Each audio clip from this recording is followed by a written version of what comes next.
우리가 교회 중심적인 신앙 생활을 쭉 살펴보고 있는데요. 오늘은 10일과 그 교회 중심적인 신앙 생활 1에서 지난번에 못 살펴보았던 부분과 그 다음 과에서 못 살펴보았던 부분 같이 살펴보겠습니다.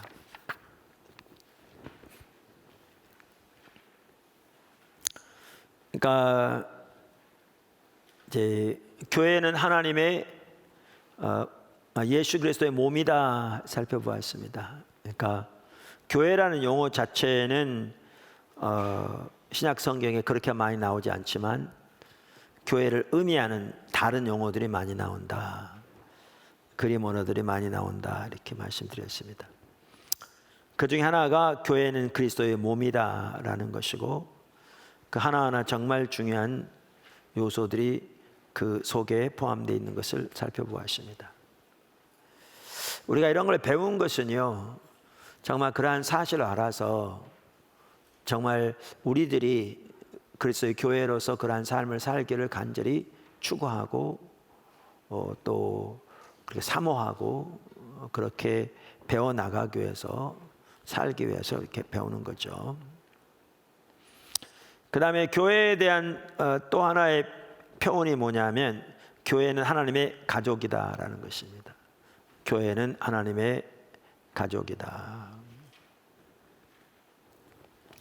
여기 좌측에 보면 몇 개 성경 구절들이 쭉 있어요. 한번 쭉 읽어보시면 금방 알 수 있는데요. 먼저 에베소 2장 19절. 그러므로 이제부터 너희는 외인도 아니요 나그네도 아니요 오직 성도들과 동일한 시민이요 하나님의 권속이라. 여기 보면 이제 이방 기독교인에 대해서 말하면서 유대인과 함께 동일한 시민이요 하나님의 권속이라 이 말이죠. 그러니까 동일한 하나님 나라의 시민이라 그 말이죠. 동일한 하나님 나라의 시민이라, 시민권을 가진 뿐만 아니라 하나님의 권속이라 그랬습니다. 근데 요즘 별로 잘 쓰지 않은 말인데 이 하나님의 권속이란 말은 하나님의 가족이라 그 말입니다. 패밀리, 가족이라.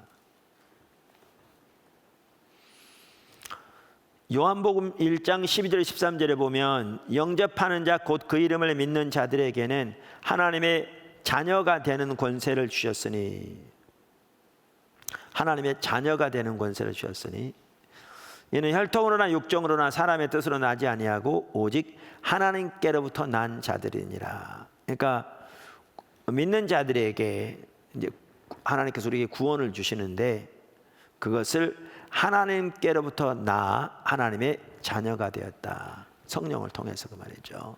이렇게 말합니다. 로마서 16장 14절. 아순그리도와 블레곤과 허메와 바드로바와 허마와 및 그들과 함께 있는 형제들에게 문안하라. 그러니까 교회를 말하면서 형제들이라고 부르고 있거든요. 고린도서 1장 11절. 내 형제들아 글로아의 집 편으로 너희에 대한 말이 내게 들리니 곧 너희 가운데 분쟁이 있다는 말이라. 그러니까 여기에 보면 성경에 보면 교회를 하나님의 가족이라고 부르고 있습니다. 가족. 그리고 성경에서 성도를 지칭하는 말로 가장 많이 쓰인 단어 중에 하나가 형제라는 단어입니다. 형제. 왜냐하면 성도들은 그리스도 안에서 하나님을 아버지로 모신 형제 자매이기 때문에 그렇습니다. 형제 자매이기 때문에 그렇습니다. 자, 그래서 교회는 하나님의 가족이라는 겁니다. 가족이라는 겁니다. 그러니까 이런 어려운 일을 당하면 많은 사람들이 남는 건 가족밖에 없다 그렇게 말하는데요. 교회는 하나님의 가족입니다. 가족입니다. 그러면서 이제 여기 보면 요한일서도 나오는데 구원의 한 핵심적인 열매로서 형제의 사랑을 반복적으로 강조하고 있습니다. 그러니까 우리가 하나님의 가족이고 교회가 우리 서로가 그리스도 안에서 형제 자매인데, 여기에서 중요한 요소가 뭐냐면 성경은 반복적으로 강조하는 것이 형제 사랑입니다. 그것을 참다운 구원을 받은 그 진정한 열매로서 강조합니다. 여기 제가 성경 구절 써놨는데요, 요한 1서만 하더라도 이렇게 많이 강조하고 있습니다.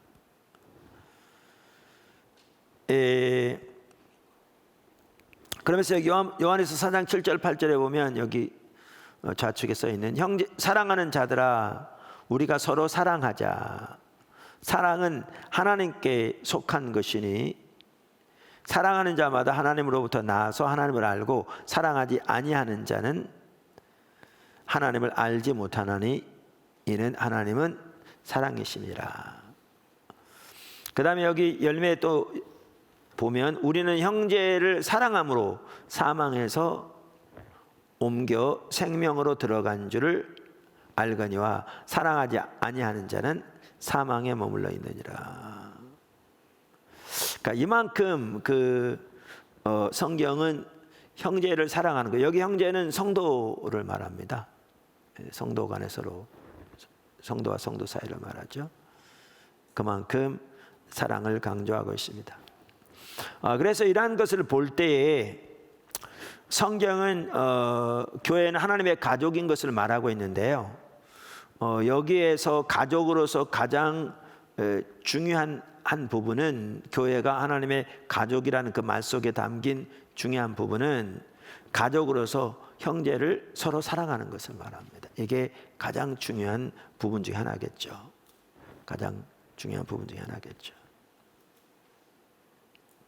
자, 그러면서 그 사랑에 대해서 말하는데, 그 사랑에 대해서 잘 보여주는 구절이 아까 말씀드린 대로 요한 1서인데,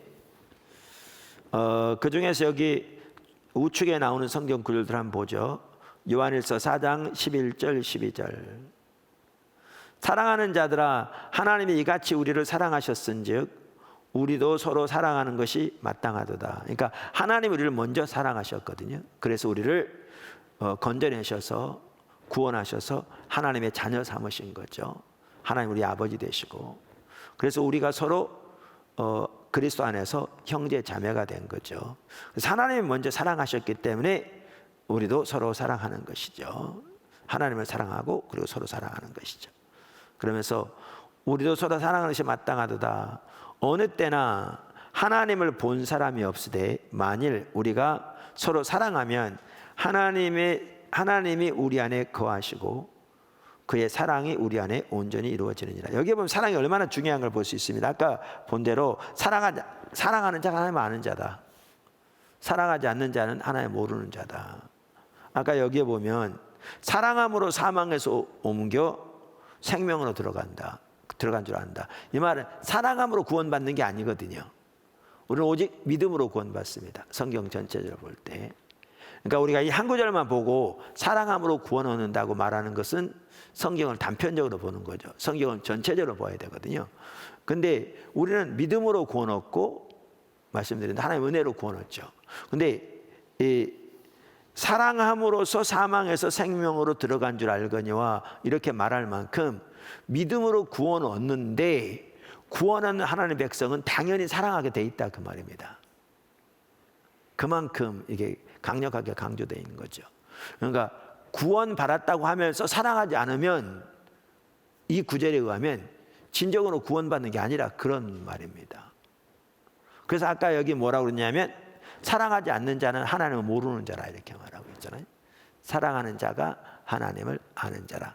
그만큼 요한일서 전체가 참다운 구원의 핵심적인 한 가지 열매로서 형제 사랑을 말하고 있습니다. 형제 사랑을 말하고 있습니다. 그래서 교회가 하나님의 가족으로서 우리가 서로 형제자매인데, 여기에 가장 핵심적인 매우 중요한 요소 중에 하나가 결국 서로 사랑하는 거라 그 말이죠. 사랑하는 거라. 그러면서 여기 아까 읽은 요한복음 4장에서도 서로 사랑하면 하나님이 우리 안에 거하시고 그의 사랑이 우리 안에서 온전히 이루느니라. 이만큼 서로 사랑하는 것이 중요한 열매인 걸 볼 수 있습니다. 우리가 이런 부분을 이렇게 잊기 쉽습니다. 잊기 쉽습니다. 그런데 성경은 이 부분을 매우 강력하게 말하고 있고요, 명명백백하게 말하고 있습니다. 자, 그런데 그러면 어떻게 사랑할 거냐라는 거죠. 사랑하는데 어떻게 사랑할 거냐, 그것을 여기 요한 1서 3장 16절에서 18절이 잘 말해주고 있습니다. 그가 우리를 위하여 목숨을 버리셨으니 우리가 이로써 사랑을 알고 우리도 형제들을 위하여 목숨을 버리는 것이 마땅하니라. 그러니까 뭐죠? 이 구절뿐만 아니라 성경 전체에 보면 우리가 이제 하나님이 우리를 먼저 사랑하셨기에 우리도 서로 사랑하는데, 우리의 사랑의 모델이 누구시냐? 예수님인 거죠. 항상 예수님인 거죠. 여기.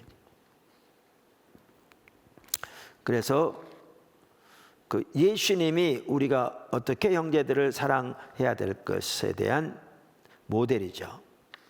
그러면서 여기 보시면 예수님은 우리를 위해서 목숨을 버리셨기 때문에 쳤듯이 우리도 형제를 위하여 우리의 목숨을 버리는 게 마땅하다. 어마어마한 얘기죠. 그렇죠? 어마어마한 얘기죠. 이게 이제 우리의 어떻게 보면 목표고 모델일 텐데, 그래서 이제 우리가 성경에 비추어 우리 삶을 비춰봐야 한다고 그랬는데, 그런 관점에서 우리들의 삶을 보면 이게 정말 심각하게 하나님의 길에서 많이 떠나 있는 것을 볼 수 있죠. 정말 심각하게.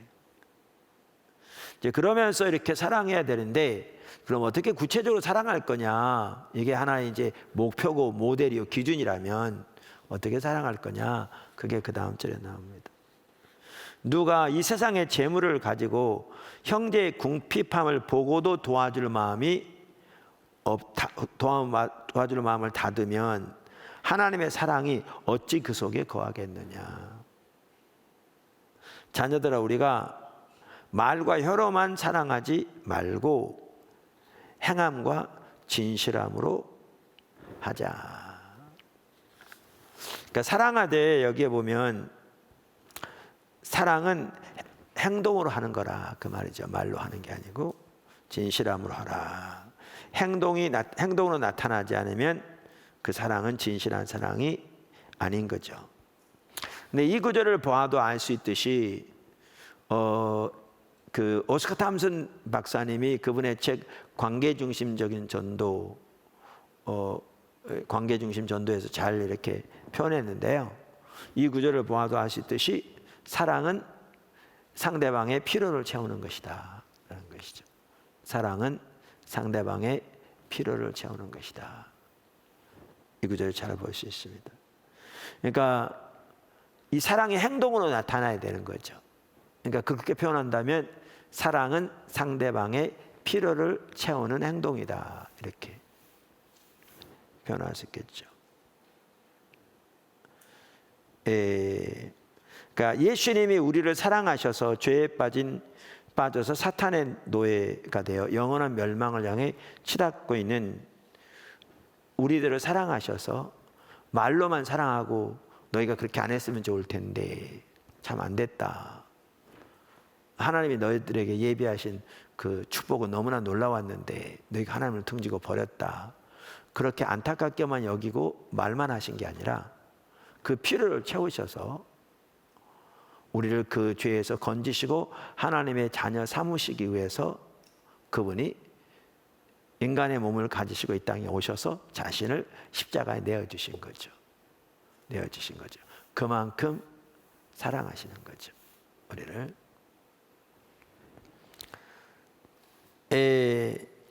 그러니까 어떤 분이 이렇게 사랑은 상대방의 필요를 채우는 것이다 그랬더니, 그 사우스웨스턴에서 그분이 강의할 때 한 학생이 묻더랍니다. 그러면 성경에 보면 마음과 뜻과 성품을 다해 하나님을 사랑하라고 그랬는데, 하나님은 필요가 없으신 분인데 우리가 어떻게 하나님을 사랑할 수 있느냐 그랬더니, 그분이 하는 말씀이 예수님께서 말씀하시기를 이 작은 소자 하나에게 하는 것이 내게 한 것이다, 이렇게 말함으로써 우리는 하나님을 사랑하되 형제를 이웃을 사랑함으로 사랑하는 거죠. 그게 성경 전체가 명확하게 말하고 있는 부분이기도 하죠. 명확하게. 그래서 예수님이 오실 때 심판할 것에 대해서 말하면서도 오른쪽에 양들 구원받을, 왼쪽에 지옥으로 갈 그 염소들로 구분할 때에 헐벗은 자를 입히고 양들에 대해서 줄인 자에게 먹이고 등등. 그랬더니 그들이 언제 우리가 예수님이 헐벗은 것을 보고 먹였냐고 그랬더니 이 작은 자 하나에게 한 것이 곧 내게 한 것이라, 이렇게 말하고 있는 걸 보면 같은 맥락인 걸 볼 수 있죠. 볼 수 있죠. 자, 그래서 이와 같이 교회는 하나님의 가족으로서 여기에 아주 중요한 핵심이 뭐냐면 서로 사랑하는 겁니다. 이게 교회의 핵심입니다. 근데 서로 사랑하는 것은 말씀드린 대로 참다운 구원을 받은 진정한 열매로서 그만큼 강조될 만큼 중요한 부분이죠. 그리고 사랑하되 사랑의 기준은 예수님입니다. 그리고 그럼 어떻게 사랑할 것인가? 여기 본문에 보아도 알 수 있듯이 사랑은 상대방의 필요를 채우는 것이다.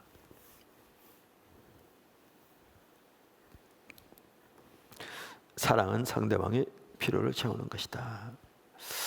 그래서 이 부분이 교회 안에 우리가 이제 그리스도의 몸으로서 그 중요성을 보았듯이 하나님의 가족으로서 이 부분이 교회 안에 이렇게 잘 정착되는 것이 매우 중요합니다. 매우 중요합니다. 그런데 여기 이와 관련해서 매우 중요한 몇 가지가 있습니다. 이것을 우리가 올바로 잘 하려면 반드시 기억해야 할 몇 가지가 있습니다. 하나는 뭐냐 하면 사랑은 상대방의 필요를 채운다는 것은 상대방이 원하는 것을 해준다는 게 아니라 상대방의 필요를 채우는 거라 그 말이죠. 이 둘은 다를 수 있습니다. 이는 다를 수 있습니다.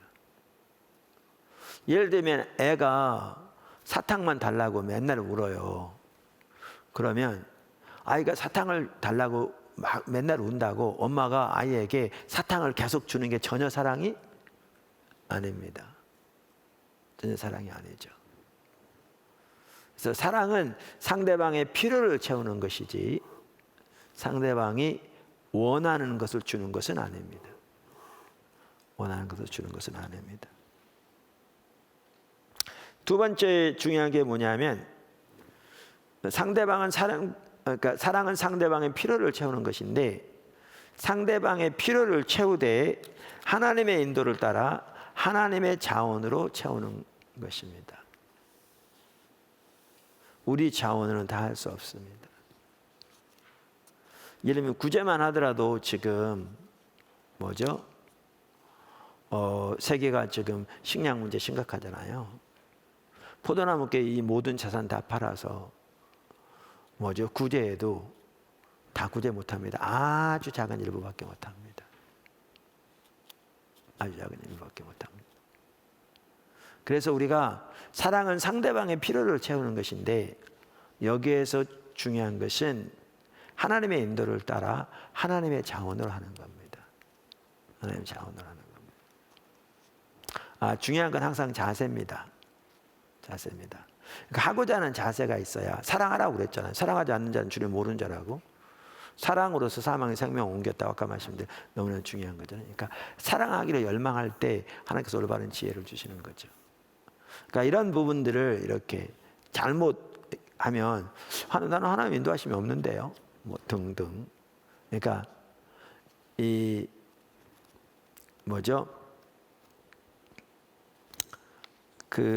내가 성경 공부를 인도하고 나갔더니 우리 한 분이 나한테 묻더라고요.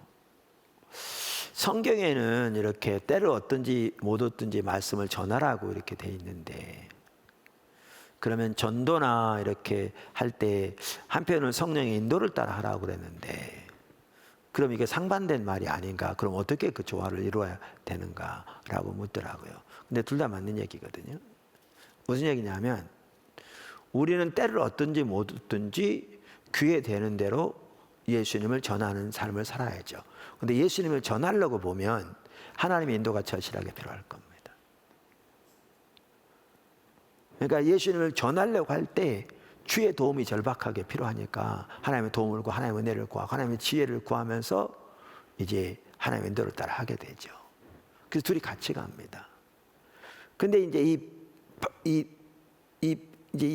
한쪽 극단에 치우치기 쉬운 게 뭐냐면 이제 이런 겁니다. 하나는 때를 얻든지 못 얻든지 전도하라고 해서 자기 열심히 한가지 열심히 합니다. 저는 주님 의지하지 않고.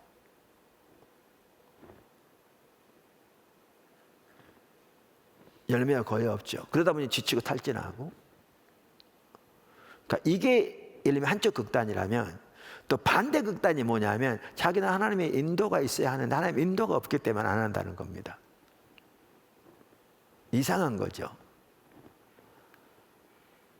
그러니까 일부에서 이렇게 포도나무 교회 오면 여기 있던 성도들이 자기도 뭔 말하는지 모르는 채 올바로 알지 못하니까 뭐 하려고 노력하지 마. 그저 하나님만 찾고 주님의 인도하심이 있으면 순종하고 그 말이 뭔 말인지 모르고 하는 거예요. 그러니까 결국 뭐냐면 아무것도 안 하고 그냥 주님의 인도하심이 있으면 할 것처럼. 근데 그렇게 기다리면 평생 동안 거의 인도함 없을 거요.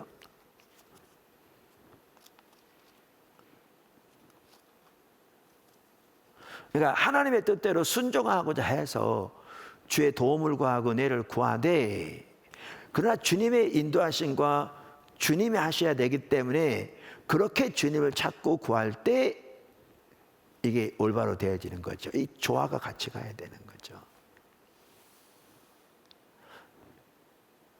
그러니까 한쪽 극단을 치우치면 매우 잘못된 겁니다.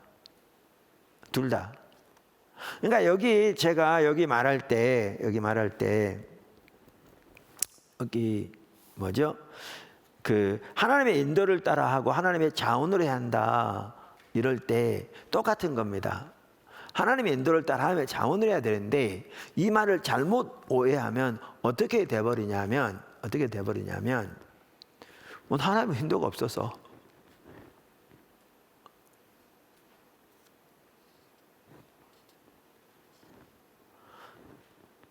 그러니까 아까 말한 데 거기다 붙이면 뭐냐면 이 말은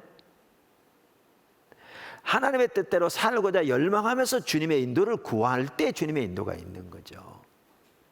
그리고 주님의 자원을 의지하게 되는 거죠. 아까 말씀드린 대로 사랑이 얼마나 중요하냐 그게 구원받은 열매의 핵심이라고요. 사랑하지 않은 자는 하나님 알지 못한다고 그랬잖아요. 사랑하는 자가 사망의 생명을 옮겼다고 그랬잖아요. 예수님 오실 때 내가 줄였을 때 먹이지 않았고 내가 그러니까 헐벗을 때 입히지 않았다. 내가 감옥을 때 찾아보지 않았다. 그래서 악한 자들이 내게 떠나가라 그랬잖아요.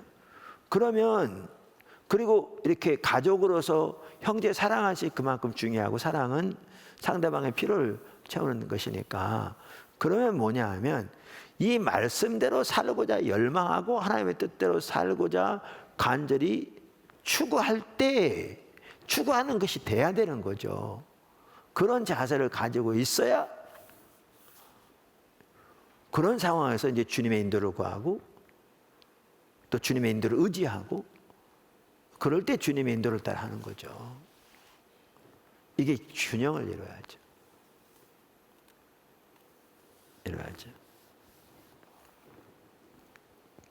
제가 그런 얘기 가끔 하는데 우스갯소리 겸해서 제 아내에게는 하나님께서 구제 은사를 주신 것 같아요. 그러니까 우리 집에는요 누구에게 얼마를 어떻게 구제하라 이런 얘기는요 저한테 거의 안 하세요 하나님이. 왜냐하면 저는 지금 어떤 상태냐면 말씀하시면 분별해 보려고 하고 있기 때문에 저한테는 거의 안 하세요. 제 아내는 못 도와줘서 안달인 거죠. 그러니까 하나님이 뜻을 보이시죠. 그러면 이제 같이 분별하는 거죠. 순종하는 거죠. 그러니까 이것이 이렇게 올바로 하지 않는 것에 대해서 남용돼서는 안 돼요. 그건 한쪽 극단으로 잘못 치우친 거예요. 이게 좀 약간 다른 차원에서 말하면 예를 들면 뭐 하나님의 일을 여러 가지 행해 가실 때 우리가 주일 낮 시간에 헌금의 예배에 대해서 최근에 3시간에 걸쳐 살펴봤잖아요. 기회 되시면 그 3시간 그거를 쭉 다 틈날대로 한번 반복해 들으시면 헌금에 대한 전체적인 이해가 잘 될 것 같아요. 하나님 잘 이렇게 인도해 주셨어요. 자, 그러면 하나님의 행하심을 보고 그 일에 동참하는 그것을 의의 행실이라고 그러는데, 그 중에 중요한 한 가지가 뭐냐면 헌금이잖아요. 하나님의 일이 되어지도록 헌금인데, 그리고 어떻게 사느냐에 따라서 상급받을 거라고 성경에 나오잖아요. 그 나라뿐만 이 땅에 사는 동안에도. 자, 그런데 말씀드린 대로 우리가 헌금에 있어서도 성령의 인도를 따라하는 게 중요한데, 문제는 똑같은 얘기입니다. 적지 않은 사람들은요, 나 인도하면 없어 그러고 있습니다. 거의 평생 가도 어떤 인도 없을 겁니다. 왜냐하면 마음이 옳지 않거든요.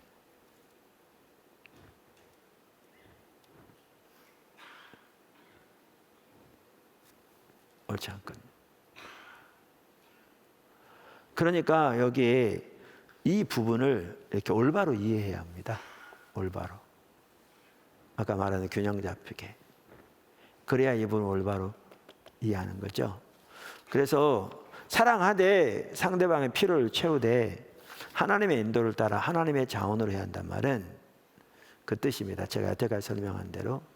왜냐하면 적지 않은 성도들이, 특별히 포도나무교 성도들이 이 부분을 잘못 오해하는, 그러니까 하나님의 인도를 따라 하는 건 옳은데 그것을 이렇게 오히려 남용하는, 전혀 옳지 않게 그런 분들이 이렇게 꽤 있는 것 같아서 이렇게 그런 부분을 설명합니다. 그 다음에 여기 중요한 게 뭐냐면요, 이 세 번째, 여기 사랑은 상대방의 필요를 채우는 것이라고 그럴 때 중요한 게 뭐냐면 모두가 사랑해야 합니다. 모두가 사랑해야 합니다. 그러니까 사랑은 상대방의 필요를 채우는 것이다. 또 교회가 이렇게 힘써야죠. 포도나무 여태까지 이렇게 힘써왔고요. 많은 분들이 지금도 그런 삶을 살고 있고요. 지속적으로 우리 모두가 더 그런 삶을 살아야 되고요. 그것이 성경에 말하는 하나님의 가족으로서 핵심적인 중요한 요소고요. 또 사랑이 그만큼 중요한 거 성경이 그토록 강조하고 있고요. 다 좋은데 간혹 어떤 사람들이 있냐면 왜 내 필요를 안 채워주느냐 이렇게 생각하는 사람들이 있어요. 정말 타락한 거죠. 성경에는요, 일하지 않은 자는 먹지 말라고 그랬고요. 자기 가족을 돌보지 못하는 사람은 이방인보다 더 못하다고 그랬습니다. 그리고 성경에도 보면요, 자기 가족이 있으면 그 필요는 가족들이 채우도록 돼 있지 교회가 채우지 않게 돼 있습니다.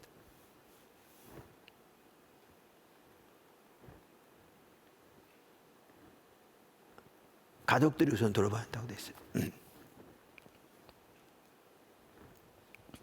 그러니까 우리 모두는, 성경에 보면 우리 모두는 왜 내 필요를 안 채워주느냐라고 말하는 건 정말 타락한 거고요. 잘못된 거고요. 그리고 우리 자신은 우리의 필요를 위해서 오직 누구를 의지하죠? 하나님을 의지하고 열심히 일해야 되는 거죠. 우리 각자는 우리 자신의 필요를 위해 오직 하나님을 의지하고 열심히 일해야 되는 겁니다. 열심히 일할 뿐만 아니라 다른 사람의 필요를 채우기 위해서 열심히 일하라고 돼 있어요. 그러니까 여기에 보면 사랑은 상대방의 필요를 채우는 것이다, 이 말은 아까 성경도 우리 모두에게 사랑하라고 말했지, 우리가 이거저걸 가지고 네가 나 사랑해야 돼라고 그렇게 하도록 전혀 하지 않았다는 거죠. 전혀 하지 않았다는 거죠. 그러니까 늘 말씀드린 대로 성경의 아내에게 대한 말씀을 남편이 가지고 아내에게 들이대면 잘못된 거잖아요. 자기는 안 하면서. 반대로 아내가 자기는 예수님 말씀대로 안 하면서 남편에 대한 말씀을 가지고 남편에게 들이대면 그건 싸움하자는 거거든요. 그래가 절대 행복한 가정 안 되죠. 그거는 분란만 나는 거죠. 그건 매우 잘못된 거거든요. 그러니까 아내에게 주신 말씀은 아내에게 주신 거고 남편에게 주신 말씀은 남편에게 주신 거예요. 지금 서로 사랑하라는 말은 우리 모두에게 사랑하라는 거예요. 그러니까 우리의 필요는 철저하게 하나님을 의지하고, 그리고 우리의 필요를 열심히 일하되 다른 사람을 돕기 위해 열심히 일하라고 되어 있고, 심지어 거의 그래서 우리 각자가 그렇게 사랑하라는 겁니다. 그게 교회입니다. 우리 각자가 서로 사랑하라는 겁니다. 무슨 말 이해하시겠죠? 이렇게 올바로 서로 사랑하는 교회가 되어지는 것이, 여기 있네요. 하나님 의지하고 열심히 일해야 한다. 일해야 하는 거 여기 성경 구절들이 있고요.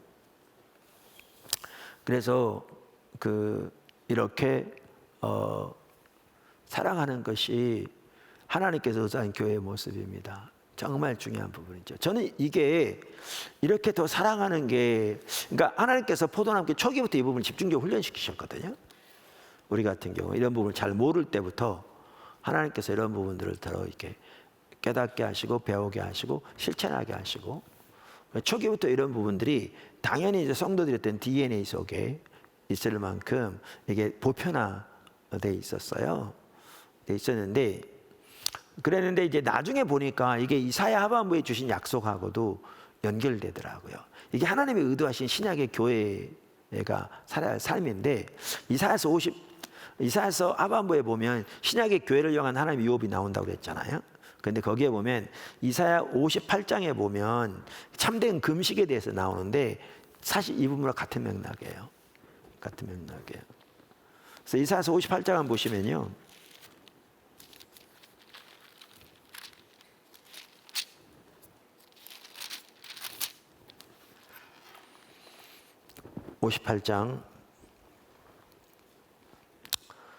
여기에 보면 이제 이런 내용이에요. 우선 하나는 금식하면서 서로 논쟁하고 다투고, 금식하면서 자기 이득을 얻기 위해 다른 사람에게 불합리화를 하고, 그러면서 그런 상태를 이루면서 금식하면서 제 가운데 앉아 굵은 베옷을 입고 고개만 숙인다고 그게 금식이냐, 이제 이렇게 말하고 있거든요. 그러면서 6절에 보면 내가 기뻐하는 금식은, 참된 금식은 그 말이죠, 흉악의 결박을 풀어주며 멍에의 줄을 끌어주며 압제당한 자를 자유케 하며 모든 멍에를 꺾는 것이 아니겠느냐. 이 말은 금식하면 우리에게 있는 멍에가 끊어진다 그 말 아니에요. 오살리 여기 금식기도원 가면 그렇게 써놨는데요, 그런 식으로 이해했는데 이 말은 그 구절 아니에요. 그거 자세히 읽어보면 알아요. 이건 뭐죠? 신학을 안 해도 그냥 읽어보면 알 수 있어요. 금식하면 그런 일이 있을지 모르지만 이 구절은 저는 구절이 아니에요. 이 구절은 뭐냐면, 하나님이 기뻐하신 금식은 우리가 다른 사람들에게 해놓은 흉악의 결박, 멍에의 줄, 이걸 끊는 것을 금식이라 그 말이에요. 이게 지금 아까 말한 대로. 그러면서 7절에 보면 또 줄인 자에게 내 양식을 나누어 주며 유리 빈민을 지배드리며 헐벗은 자를 보면 입히며 내 골육을 피하여 스스로 숨지 아니하는 것이 아니겠느냐.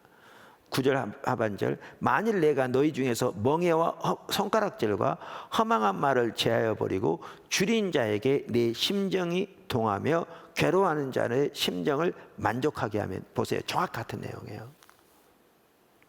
하나님 처음부터 우리에게 이 부분을 집중적으로 시키셨어요. 손가락질하는 것, 판단하는 것부터 포함해서 다 버리는 것부터. 그런 자에게 어떻게 될 거라고 말하고 있는가? 8절에 그리하면 내 빛이 새벽같이 비칠 것이며 내 치유가 급속할 것이며 내 공의가 내 앞에 행하고 여호와의 영광이 내 뒤에 호위하리니 내가 부를 때에는 나 여호와가 응답하겠고 내가 부르짖을 때에는 내가 여기 있다 하리라. 그리고 또 10절에 보면 이렇게 하면 내 빛이 흑암 중에 떠올라 내 어둠이 낮과 같을 것이며 여호와가 너를 항상 인도하여 메마른 곳에서도 내 영혼을 만족하게 하며 내 뼈를 견고하게 하리니 너는 물된 동산 같겠고 물이 끊어지지 아니하는 샘 같을 것이라. 내게서 날 자들이 오래 황폐된 곳들을 다시 세울 것이며 너는 역대 파괴된 기초를 쌓으리니 너를 일컬어 무너진 데를 보수하는 자를 할 것이며 길을 수축하여 거할 곳이 되게 하는 자라 하리라. 어마어마한 축복이잖아요. 이토록 놀라운 하나님의 그 축복 교회 하시면서 그 중에 한 핵심이 뭐냐? 사랑하라는 거예요. 그리고 사랑은 한마디로 말하면 상대방의 필요를 채우는 거라는 거죠. 그래서 저는 이게 하나님의 부흥과도 매우 밀접한 관계가 있다고 믿고요. 이런 부분이. 그래서 사실 이 사랑이 강조되는 게 매우 중요합니다. 성경은 정말 강조하고 있어요. 정말 강하게 강조하고 있습니다.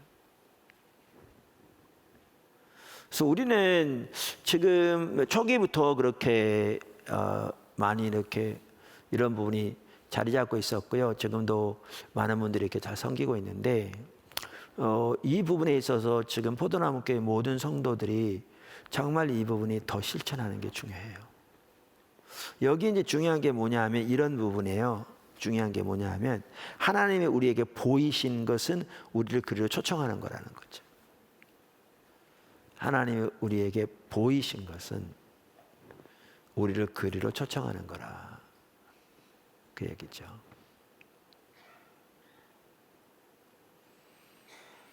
그러니까 그게 여러 가지일 수 있어요. 예를 들면 예배당에 왔는데 우리 교회는 깨끗합니다만은 이렇게 쓰레기들이 이렇게 굴러다녀요. 여기 그 옆에가. 그러면 옳지 못한 자세를 가지고 있는 사람은 그렇게 해요. 이놈의 교회는 청소하는 사람도 없나. 자기가 교회면서. 교회는 성도들의 모임이잖아요. 자기가 교회면서. 이놈의 교회는 청소하는 사람도 없나. 또 그런 사람도 있어요. 이놈의 교회는 사랑이 부족하다. 그게 자기가 부족한 거거든요. 근데 아까도 말한 대로 옳은 자세를 가진 사람은 그게 눈에 띄면 아, 하나님이 나를 이리로 초청하시는 모양이다. 나 청소 잘하는데 이거 하라고 여기 부르셨는 모양이다. 이렇게 가는 거죠.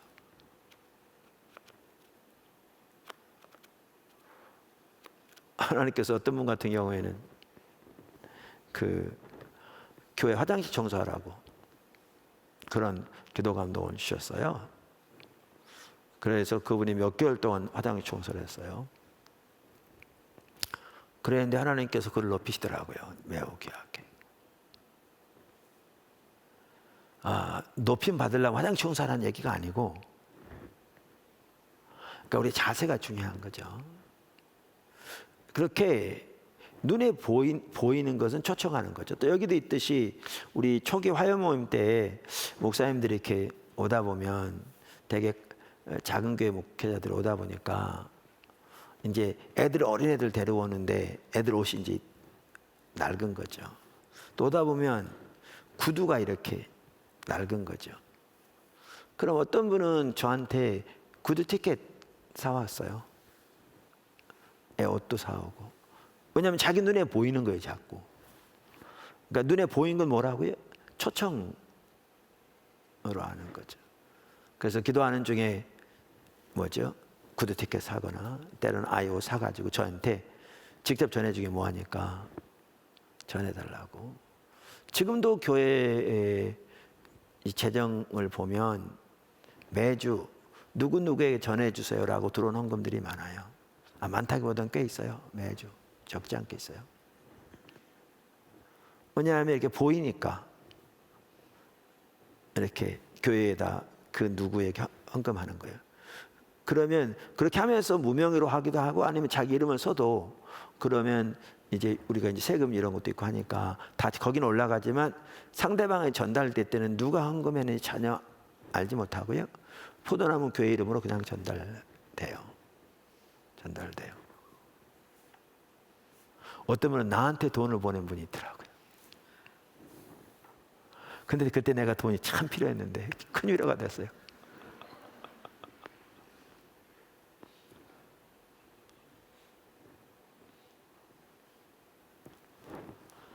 그러니까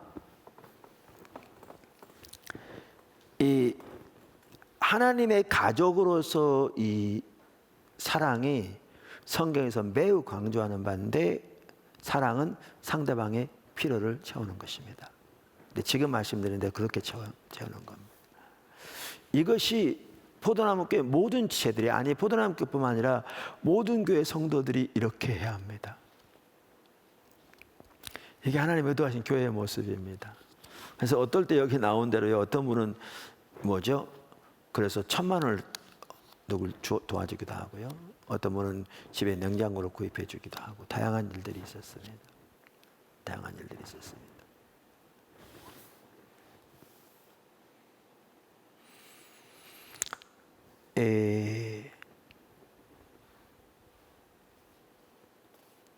저는 반복적으로, 그래서 사실 오이코스만 하더라도요, 지금 우리 코로나 때문에 못 모이겠는데, 이러한 서로 살아가는 것이 가장 많이 일어날 수 있는 것이 오이코스죠. 왜냐하면 오히려 더 소그룹이니까요. 그래서 포도나무 교회가 이렇게 서로 사랑하되 성경이 말하는 이러한 사랑이 구체적이고 실제적으로 풍성하게 나타나는 교회가 되기를. 그래서 아까 이사야 58장의 이 놀라운 약속이 우리 가운데 놀랍게 성취되는 축복이 있으면 좋겠습니다. 그렇게 되길 예수님 축복합니다. 아멘. 저는 이제 자주 말한 대로 하나님 중심적인 삶보다 진정으로 행복한 게 없어요. 사실 관계만 하더라도 축복이거든요. 여러분, 관계는 축복이에요. 믿으십니까? 근데 관계가 하나님 중심적이 아니면요, 잘못되면요, 그 관계만큼 사람 어렵게 하는 게 없어요.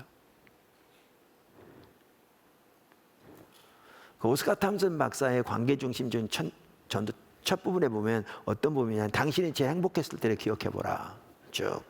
그 다음에 당신이 제일 불행했을 때를 기억해보라, 쭉. 해보면 행복했을 때는 좋은 관계 때문에 있는 거고요, 불행했을 때는 깨어진 관계 때문에 있는 것이고요. 이것이 개인뿐만 아니라 사회, 국가 전체가 마찬가지예요. 깨어진 관계, 그럼 전쟁이고 이렇게 되는 거죠. 그래서 관계가 축복인데, 여러분 지금 생각해 보세요. 그리고 인생에서 가장 힘든 게 뭐예요? 깨어진 관계예요. 관계가 나쁠 때예요. 돈이 많아도 해결되지 않고요, 그거는 지혜가 있다고 해결되지 않아요. 그것만큼 지옥 같은 게 없어요. 그러니까 이 관계도 하나님 중심적으로 돼야 그 관계가 온전하거든요. 그러니까 하나님 중심적인 삶이 가장 우리에게 행복한 삶이라는 것은 너무나 당연해요. 관계만 보더라도 하나님 중심적이 돼야 비로소 올바로 돼야 관계가. 그게 가장 행복하거든요. 가장 복이죠. 관계가 복이죠. 그런데 하나님 중심적이 아니면 가장 가까운 사람한테 지옥이라고요. 이게 완전히 지옥이죠. 정말 불행한 거죠. 그런 예들이 너무너무 많으니까 제가 여기서 일일이 나눌 필요 없어요. 여러분들이 너무너무 잘 알아요. 주변에 보세요. 정말 심각하잖아요. 자, 그래서 사실은요, 하나님 중심적인 삶보다 행복한 게 없어요. 그래서 저는 이제 신혼 부부들 이렇게 주례도 하고 그럴 때 그런 얘기 하죠. 하나님 중심적으로 살아야 행복하다. 행복하다. 둘이. 뿐만 아니라 하나님 중심적인 교회 안에 머물러 있어야 한다. 왜냐하면 제가 이렇게 목회를 하면서 여러 해에 걸쳐서 이렇게 경험적으로 보니까요, 아까도 말했는데 하나님 중심적인 삶만큼 행복한 게 없어요. 관계만 생각해도 금방 할 수 있어요. 관계만 하더라도. 그런데 아무리 하나님 중심적으로 살다가도 사람이 늘 지속적으로 하나님 중심적 가운데 머물러 있지 못할 때가 있으니까, 여기서 이제 티격태격 할 수도 있고, 이제 관계가 좀 뭐죠? 일시적으로 이렇게 깨어질 수도 있어요. 근데 이때 여기서 중요한 게 뭐냐 하면, 하나님 중심적인 교회가 이게 가족이라면 더 큰 가족인 거죠. 그러니까 더 큰 가족 안에 이 가족이 들어있는 거죠. 그래서 여기에서 이게 보살펴지고 화해되어지고 싸매어지고 회복되어지니까 다시 그걸 찾아갈 수 있는 거죠. 그래서 관계 중심, 그러니까 죄송합니다, 하나님 중심적인 신앙생활하는 가정이 하나님 중심적인 교회 안에 머물러 있는 것보다 행복한 삶이 없어요.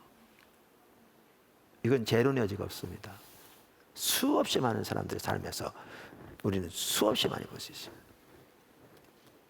수없이 많이. 교회는 하나님의 가족입니다. 할렐루야. 하나님의 가족이고요. 하나님의 가족으로서 가장 중요한 것은 서로 사랑하는 겁니다. 서로 사랑하는 겁니다. 사랑은 상대방의 필요를 채우는 것입니다. 구체적으로 어떻게 할 건지 나눴습니다. 그래서 이 삶을 우리 포도나무교회 모든 지체들이 꼭 다 살게 되기를 예수님을 축원합니다. 아멘. 자, 교회는 아이고 시간이 이렇게 많이 가버렸네. 교회는 또 뭐냐면 그래서 신부입니다. 이제 뒤로 가서요 213쪽입니다. 그래서 신부입니다.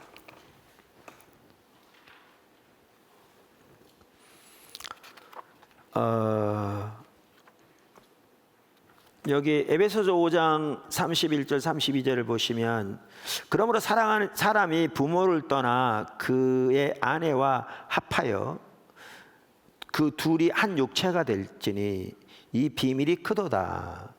나는 그리스도와 교회에 대하여 말하노라 그랬어요. 그러니까 여기에 보면 교회는 그리스도의 무엇입니까? 신부입니다. 아내. 교회는 그리스도의 신부입니다. 그래서 에베소 5장에 보면 남편과 아내의 관계를 그리스도와 교회의 관계를 비유해서 지금 설명하고 있습니다. 그러면서 여기에 보시면 교회와 그리스도의 관계, 그리스도의 신부로서 그 관계를 부부 사이의 관계에 대해서 말하는 구절을 가지고 그 관계를 말하거든요. 여기 보면. 근데 그 관계가 어디 있냐면 그 창세기 2장 24절에 있는 거죠. 여기 인용된 말입니다.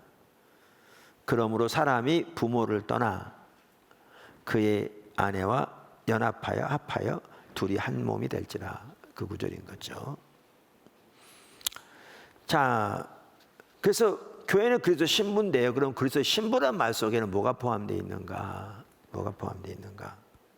그 중에 하나는 무엇보다 교회와 그리스도와의 온전한 연합과 사랑의 교제를 거기에 포함하고 있습니다. 이게 정말 이게 비밀이고 신비입니다. 저도 다 알지 못합니다. 정말 큰 신비입니다. 그러니까 무엇보다 교회와 그리스도와의 온전한 연합과 사랑의 교제를 의미합니다. 그러니까 아까 창세기 22장을 그리스도와 교회의 관계에 적용하고 있잖아요. 지금 그 이제 결혼에 대한 구절인데 그 창세기 22장에 보면 2장 24절에 대한 페트라축을 보니까요. 이렇게 써놨더라고요. 본절에 나타난 바 최초 결혼에 나타난 3대 원리는 책임을 지닌 성숙한 존재로서 부모로부터 떠나는 독립성, 둘째, 동등한 두 인격체가 만나는 연합성, 셋째, 두 몸이 사랑으로 하나 되는 합일성이다. 이러한 연합과 합일의 원리는 장차 신랑 되는 예수 그리스도와 신부 되는 그의 교회와의 완전한 연합을 예표한다. 그러니까 여기에 보면 성경에 보면 그래서 아버지가 예수님 안에 예수님이 아버지 안에 계신 것처럼 우리가 예수님 안에 예수님이 우리 안에 계시는 것으로 우리의 신앙을 표현하고 있거든요. 이것은요 친밀한 교제를 의미하는데 어마어마한 신비입니다. 이거는요. 여기 보면 합일의 그 신부죠. 여기 신비죠. 그러니까 우리가 예수님이 된다 그 얘기는 아닙니다. 그 얘기는 아닙니다. 그만큼 깊은 연합을 말하는 거죠. 그만큼 깊은 연합을 말하는 거죠. 그래서 성경에 보면 이제 너희 몸을 창기와 합하겠느냐, 그리스도와 연합되어 있는 너희 몸을 지금 한 몸을 이루고 있는데 그 몸을 창기와 합하겠느냐 이렇게 말하고 있거든요. 그만큼 거룩한 삶을 살 것을 이렇게 강력하게 촉구하고 있거든요. 여기에는 우리가 다 이해하지 못하는 신비한 연합이 있습니다. 그래서 그 비밀이 크다라고 사도 바울이 얘기했죠. 사도 바울이 얘기했죠. 예수님이 우리 안에, 우리가 예수님 안에 거하는 그 삶. 그 다음에 여기 신부란 말 속에는 거룩함과 그리스도에 대한 순전한 사랑의 헌신이 교회에게 요구되는 자세인 것을 의미합니다. 여기 고린도서 11장 2절 3절 내가 하나님의 열심으로 너희를 위하여 열심 내노니, 이게 이제 하나님의 질투로 너희를 질투하는 이 뜻이거든요. 어제 질투에 대해 나눴는데 이게 열심을 의미한다고 그랬잖아요. 사도 바울 속에는요 교회를 향한 하나님의 질투가 있었어요. 여기 보시면. 그래서 그는 교회를 그렇게 사랑했고 교회를 위해서 기꺼이 자신을 허비하기를 열망했고 그 많은 그 희생과 헌신과 또 그 많은 핍박과 고난을 기쁨으로 받았고 그는 그리스도의 고난에 동참함을 더 알기를 열망했고 그랬습니다. 왜요? 그 속에는 교회를 위한 하나님의 질투가 있었습니다. 여기 보시면. 그래서 내가 하나님의 질투로 너희를 질투하노니, 이렇게 번역하는 게 원래대로 하는 겁니다. 그 의미가 열심이라 이렇게 지금 말한 거죠. 질투하노니 내가 너희를 정결한 처녀로 한 남편인 그리스도께로 드리려고 중매함이로라. 여기에 교회와 그리스도의 관계를 지금 잘 말해주고 있죠. 그러나 나는 뱀이 그 간계로 하와를 미혹한 것 같이 너희 마음이 그리스도를 향하는 진실함과 깨끗함에서 떠나 부패할까 두려워함이라. 여기 보면 그래서 정결한 처녀로 한 남편인 그리스도에게 온전히 드려지는, 그래서 진실함과 깨끗함으로 우리의 삶이 온전히 그리스도께 드려지는 게 참다운 신앙이고요. 그분이 우리의 신랑이고 그 신랑은 우리에게 모든 걸 다 주신 분이잖아요. 그런데 이 거룩함과 이 순전한 사랑의 헌신에 떠나게 만드는 게 누구의 역사냐? 이게 사탄의 역사입니다. 그거를 지금 뭐라고 비유하냐면 에덴 동산에서 마귀가 뱀의 형태로 와서 이브를 미혹해서 하나님을 배신하고 떠나게 만들었잖아요. 자기가 스스로 자기 왕 되게 했잖아요. 그것에 지금 여기에 보면 비유하고 있습니다. 비유하고 있습니다. 사실 근데 오늘날의 교회는 이 사랑에서 너무나 떠나게 만들었습니다. 떠나게 만들었습니다. 그 글이 생각이 나서 갑자기 찾을 수 있을지 모르겠어요. 그러니까 우리가 이렇게 여러 카톡방이나 이런 그 밴드나 이렇게 이런 저런 글들이 많이 올라오잖아요. 근데 저는 개인적으로 잘 안 퍼나릅니다. 왜냐하면 팩트 체크가 안 된 게 너무 많아요. 그리고 너무 말들이 미화되어 있고요. 실제로는 그렇지 않은데. 그래서 그냥 참고만 하지 그냥 이렇게 퍼나르고 그러지는 않습니다. 확인된 거 외에는. 가짜가 많아가지고. 근데 제가 어디 보다 보니까 갑자기 찾으니까 못 찾겠는데 참 일리가 있는 말이 있었어요. 이건 본 거보다. 그래서 지금 그걸 좀 보여드리려고 그러는데 진즉 말씀 좋은데. 예. 그냥 읽어드릴게요. 어느 철없는 목사의 고백 그래가지고 설교만 잘하면 되는 줄로 알았습니다. 그러나 삶이 없는 설교는 성도들의 귀만 키우는 줄을 예전에 미처 몰랐습니다. 기도만 잘하면 되는 줄로 알았습니다. 그러나 회개 없는 기도는 교만한 바리새인을 만들어내는 줄을 예전에 미처 몰랐습니다. 신방만 잘하면 되는 줄 알았습니다. 그러나 아버지의 마음이 없는 신방은 성도들의 가려운 곳만 긁어주는 줄을 예전에 미처 몰랐습니다. 장소만 좋으면 부흥하는 줄로 알았습니다. 그러나 한 영혼을 찾아가는 사랑이 없는 부흥은 나는 너를 도무지 모른다 하시는 주님의 엄중한 심판이 됨을 예전엔 미처 몰랐습니다. 삶이 없는 설교를 유창하게 했습니다. 회개 없는 기도를 날마다 중언부언했습니다. 아버지 마음이 없는 신방을 열심히 했습니다. 한 영혼이 귀한 줄 모르는 부흥을 얼마나 원했는지 모릅니다. 그리고 쭉 나가는데, 이런 상태다 보니까 오늘날 성도들을 그리스도의 신부로서 사도 바울이 말했던 것처럼 그렇게 하기를 자기는 하나님의 질투를 가지고 질투하고 자기의 모든 것을 헌신한다고 했는데, 아까 말한 것처럼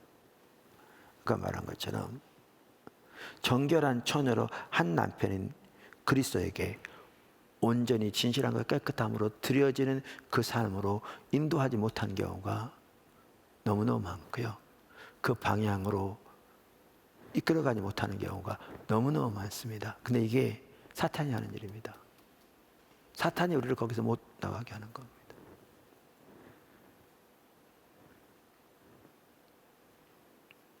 우리는 그리스도의 신부입니다. 교회는.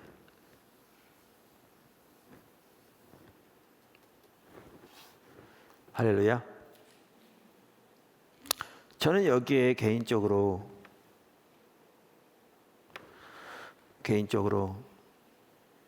그래서 신부란 말은 뭐가 또 포함되어 있다고 믿냐 하면 교회에 대한 예수님의 혹은 하나님의 열정이 포함됐다고 믿습니다. 그 아가서에 보면 신랑에 대한 신부의 열정도 포함되어 있지만 더 많이 신부에 대한 신랑의 그 열정이 더 이렇게 포함되어 있습니다. 거기에 기록되어 있습니다.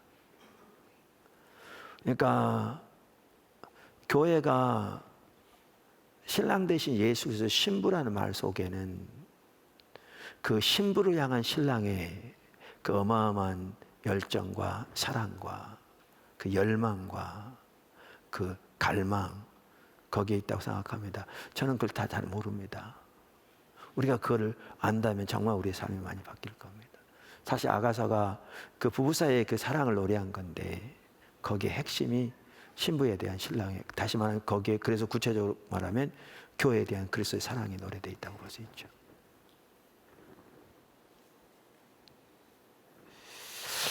저는 이렇게 특별히 에베소 이렇게 보다 보면 이 교회에 대해서 많이 말하고 있더라고요. 근데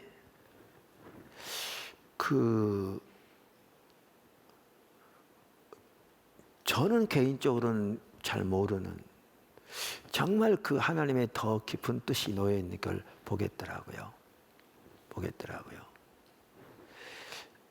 아까 그 비밀이 크다 그랬잖아요. 그러면서 그 비밀이 부부가 하나 돼 연합하는 그 비밀을 말하는 게 아니라 신랑 대신 예수 그리스도와 신부 되는 교회가 하나인 그 비밀을 말하는 거죠.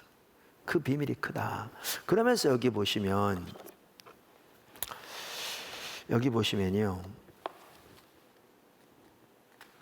그 교회는 하나님의 영광스러운 기업이고요. 제가 그 다음부터 설명하겠습니다. 시간 혹시 되면 다시 올 거고요. 교회는 하나님의 충만이라고 되어 있습니다. 이게 진짜 놀라운 것 같아요. 저는 이걸 모르면 잘 모릅니다. 이걸 누가 얼마나 깊이 경험적으로 알았는지 모르겠습니다. 초대교회, 특별히 예루살렘 교회를 보면서 이 부분을 이해할 수 있을지 잘 모르겠는데요. 말세지 말에 예수님 오실 때 신부가 예비하였으니 신랑이 데려오신다고. 그러니까 주님이 오시기 전에 교회가 예비될 것이 보여지잖아요.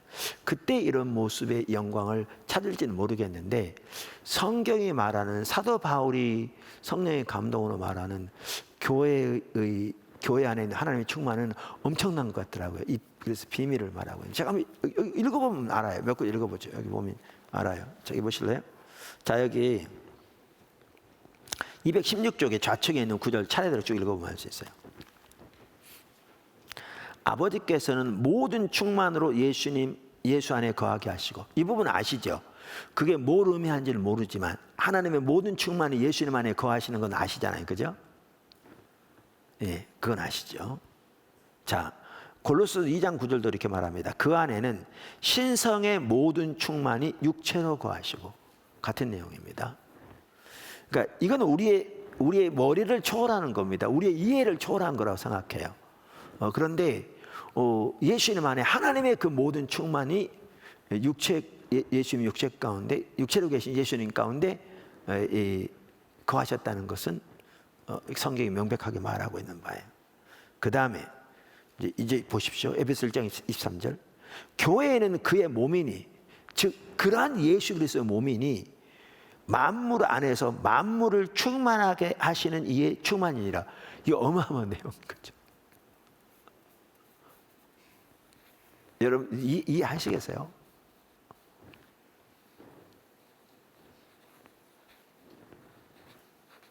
그러니까 예수님 안에 하나님의 모든 충만이 거하셨습니다. 아까 하는 것처럼. 근데 교회는 그리스도의 몸으로서 만물 안에 만물을 충만케 하시는 그분의 충만히 거하는 것입니다. 엄청난 내용인 거죠. 어마어마한 내용인 거죠. 그래서 이제 돌이키지 않은 심각한 죄를 지을 때 사도 바울은 그를 사탄에게 내어주라고 교회에 쫓아내라고 그러거든요.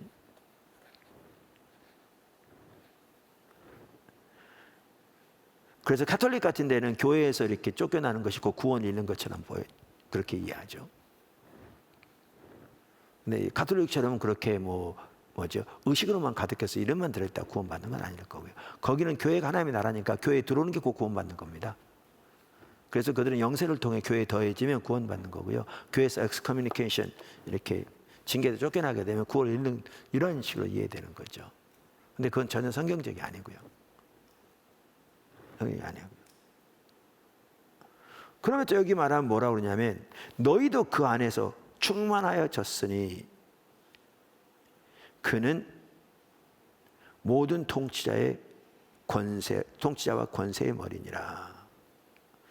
그러니까 이걸 보면요, 교회가 하나님의 모든 충만이 거하는 곳이라고 말하고 있어요. 그러니까 사도 바울이 이 비밀이 크다, 너무나 놀라운. 왜냐하면 예수님 안에 하나님의 모든 충만이 거하는데 그 교회가 그분과 온전히 연합된 신부잖아요. 거기다가 교회가 그분의 몸이고 그분이 머리잖아요. 그러니까 이게 하나님의 계획. 그러니까 제 지혜로는 다 몰라요. 학자들 나름대로 이거 제가 써놨겠지만 제가 보기에는 어느 학자도 이 모든 비밀을 다 이렇게 정말 알아서 이렇게 설명할 수 있는 사람이 저 있다고 생각하지 않아요. 있을지 모르지만 저는 그렇게 믿지는 않아요. 근데 뭔지는 모르지만 어마어마한 내용이에요. 어마어마한 내용. 그만큼 교회가 소중한 걸 볼 수 있고요. 그러면 우리가 한편으로는 어떻게 그 하나님의 충만을 더 경험할 것인가, 이걸 조금 볼 수 있는 게 어디냐면 에베소예요. 에베소 이런 걸 참 잘 들어가고 있어요. 에베소서 3장 15절에 19절. 이 구절은요, 에베소 3장 15절 19절을 맞는데 이 구절은 에베소서가 아니에요. 그래서 그 구절이 아니에요. 제가 우리 출판하는 자매에게 얘기했어요. 나중에 나올 때 이거 고쳐 나올 거예요. 그래서 성경을 찾아서 에베소서 3장 15절 19절 한번 보세요. 3장 15절 19절.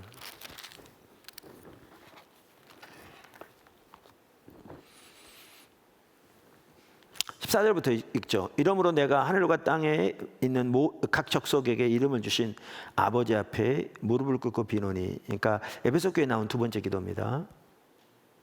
그의 영광의 풍성함을 따라, 그게 얼마나 크겠어요. 하나님의 영광의 풍성함인데 그것을 따라 그의 성령으로 말미암아 너희 속사람을 능력으로 강건하게 하시오며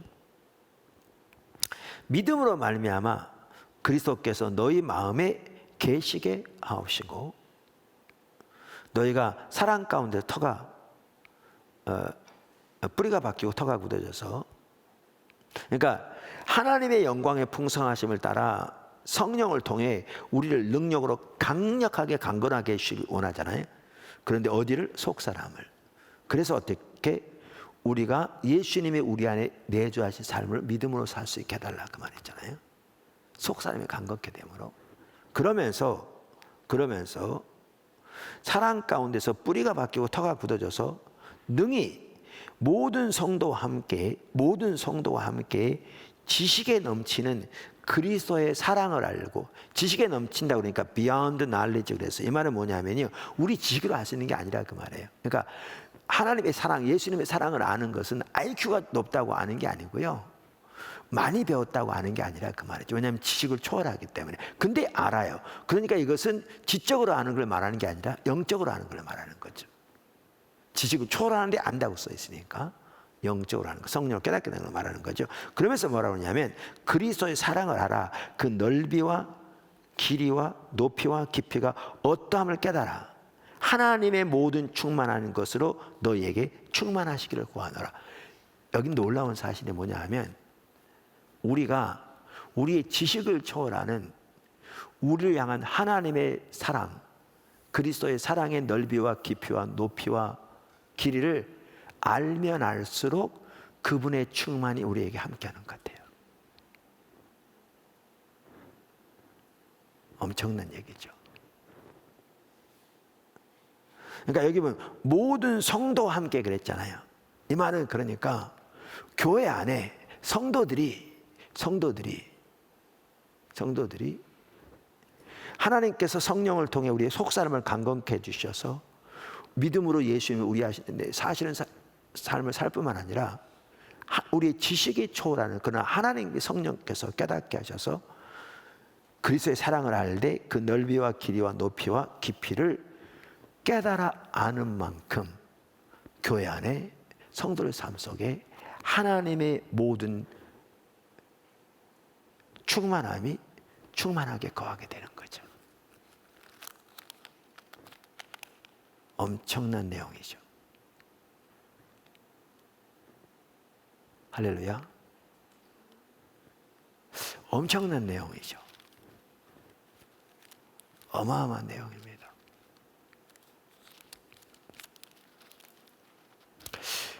이렇게 놀라운 신비, 그 교회는 정말 놀라운 건데 제가 이거를 따로 하기보다 거기다 집어넣었습니다. 교회는 그리스도의 신부. 왜냐하면 이 비밀이 너무나 크고 여기에 많이 깊이 연관되어 있기 때문에.